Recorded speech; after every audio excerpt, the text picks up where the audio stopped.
દીપિકાબેન ઘરે કરી હતી પ્રેક્ટિસ? ના, દિવસ તો ઘરે જતા ગામડે. કામ સિવાય ચૂપ કરે છે આપણે.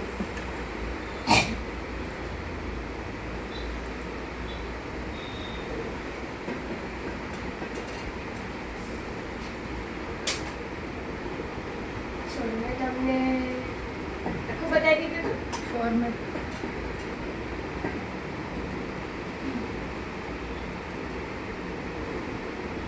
ફોર્મેટ સુધી કરાવું. હા, ફોર્મેટમાં બધું પતાવી દઉં. પાછળ આવે. ચલો હવે અહીંયા આવી જઈએ. જો હવે અહીંયા ઓટો સમની એક્ઝેક્ટ નીચે તમને ફિલ વાળું ઓપ્શન મળશે, જેમાં મેં તમને સ્ટાર્ટિંગમાં બતાવ્યું હતું નંબર વાળું, સિરીઝ વાળું. પણ સિરીઝ સિવાયનું જે બધા ઓપ્શનો છે, જો એમાં છે શું, એની તમારે પ્રેક્ટિસ નહીં કરવાની, ખાલી જોવો. ફોર એક્ઝામ્પલ અહીંયા હું પ્રતીકની આખી સિરીઝ સિલેક્ટ કરીશ. સિરીઝ સિલેક્ટ કરીને અહીંયા ફિલ્ડમાં આવવાનું. ફિલ્ડમાં ડાઉન છે, રાઈટ છે, અપ છે અને લેફ્ટ છે. તો ફોર એક્ઝામ્પલ મેં અહીંયા જો ડાઉન પર ક્લિક કરીશ તો ઉપરનું જે રુદ્રનું નામ છે એ નીચે પ્રતીકના સિરીઝ પર આવી જશે. જો છે રીતે કે અહીંયા ડાઉન જોવા આવ્યું, એટલે કે કોપી પેસ્ટ બરાબર. તો કંટ્રોલ ઝેડ કરીને નોર્મલ કરી દઈશ. બીજો ઓપ્શન છે અપ. અપ પર ક્લિક કરીશું તો નીચેનું નામ ઉપર, એટલે મેઇન જે નામ છે ને એને કાઢી દે છે અને જે આપણે સિલેક્ટ કર્યું છે એ નામ ઉપર ને તો નીચે આવી જાય છે. એટલે આની અંદર બીજું કશું છે નહીં, ખાલી તમે સિરીઝ વાળું યાદ રાખજો. કયું? નંબર્સ વાળું. તો અહીંયા મેં લખી દઉં છું 1 બરાબર. પછી એને સિલેક્ટ કરો, ફિલ્ડમાં આવો, સિરીઝમાં આવો, સિરીઝની અંદર કોલમ સિલેક્ટ કરવાનું, સ્ટોપ વેલ્યુમાં આવવાનું. તમને જેટલી વેલ્યુ જોઈએ વેલ્યુ લખીને ઓકે કરી દો એટલે ડાયરેક્ટ તમને અહીંયા નંબર્સ મળી જશે.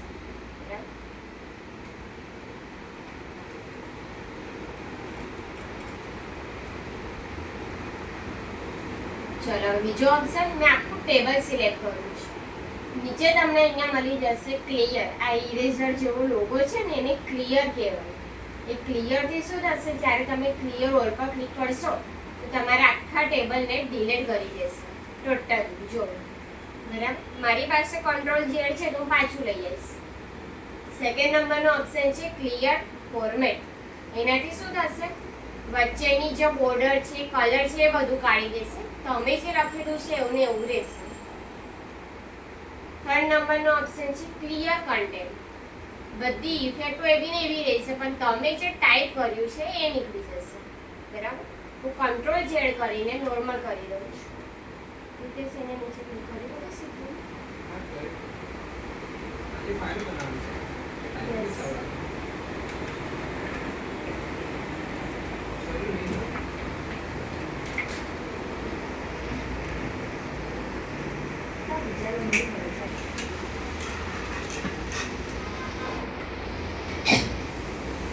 પછી અહીંયા છે ફાઇન્ડ એન્ડ સિલેક્ટ. તો ફાઇન્ડમાં આવવાનું. ફાઇન્ડ એટલે કે સર્ચ કરવું બરાબર. તો ફોર એક્ઝામ્પલ અહીંયા મારી પાસે જે નામ છે એમાંથી મેં કોઈ બી એક નામ લખું, જેવી રીતે કે અહીંયા મેં લખી દઉં છું આરસી. તો મને આરસીમાં હું જ્યારે ફાઇન્ડ પર ક્લિક કરીશ તો મળી જશે આરસી. એનો કલર ચેન્જ થઈ ગયો બરાબર. સેકન્ડ નંબરમાં હું લખી દઉં રુદ્ર. ફરી ફાઇન્ડ, રુદ્ર પર હાઇલાઇટ આવી જશે. એટલે કોઈનું નામ સર્ચ કરવું હોય તો તમે આ રીતે કરી શકો છો. આ વાળું ફાઇન્ડમાં ફાઇન્ડ કર્યું મેં પહેલા. હવે કરી સર્ચ કરવાનું, તમારે જે વર્ડ ફાઇન્ડ કરવો હોય એ લખો અને ફાઇન્ડ નેક્સ્ટ પર ક્લિક કરો એટલે તમને અહીંયા થોડો કલર એનો અલગથી જોવા મળશે. પછી આ જ ઓપ્શનની અંદર તમને રિપ્લેસ પણ મળી જશે બરાબર. તમે અહીંયા ક્લિક કરો, અધરવાઇઝ આ જ ફાઇન્ડ એન્ડ સિલેક્ટમાં રિપ્લેસ પર ક્લિક કરો તો બીજો ભાઈ એક બોક્સ આવી જોઈએ સેમ જ છે. તો હવે એવું સમજો કે પ્રતીકની જગ્યાએ મને નામ ચેન્જ કરવું છે બરાબર. તો ફોર એક્ઝામ્પલ પ્રતીકની જગ્યાએ હું અહીંયા લઈ લઉં છું રાજ. જો હું અહીંયા ક્લિક કરીશ, હવે રિપ્લેસ કરું. જો હું અહીંયા ક્લિક કરીશ ને તો જો રાજ થઈ ગયું. એટલે એને શું કર્યું, નામને બદલી દીધું બરાબર. તો અહીં સુધીનું છે ફાઇન્ડ એન્ડ સિલેક્ટમાં ખાલી ફાઇન્ડ અને રિપ્લેસ. બીજા બધા હવે ઓપ્શનો તમને અહીંયા જોવા મળશે. બરાબર, હું વધારે નથી કરાવતી, આજે કાલથી જ કરીશ. કાલથી આખો નવો ટોપિક લઈશ. ઇન્સર્ટ મેનુની અંદર અહીંયાથી ચાર્ટ્સ, ખાલી ચાર્ટ પર આવી જઈશું. પછી પરમ દિવસે આપણે આવી જઈશું ફોર્મ્યુલા પર. તો જૂનું થોડું જોવું હોય તો જોઈ લેજો, આ બધું થોડું પ્રેક્ટિસ કરી લો. તો હોમ મેનુની પ્રેક્ટિસ થઈ જાય. આગળના થોડા અમુક ઓપ્શનો જોઈ લેજો.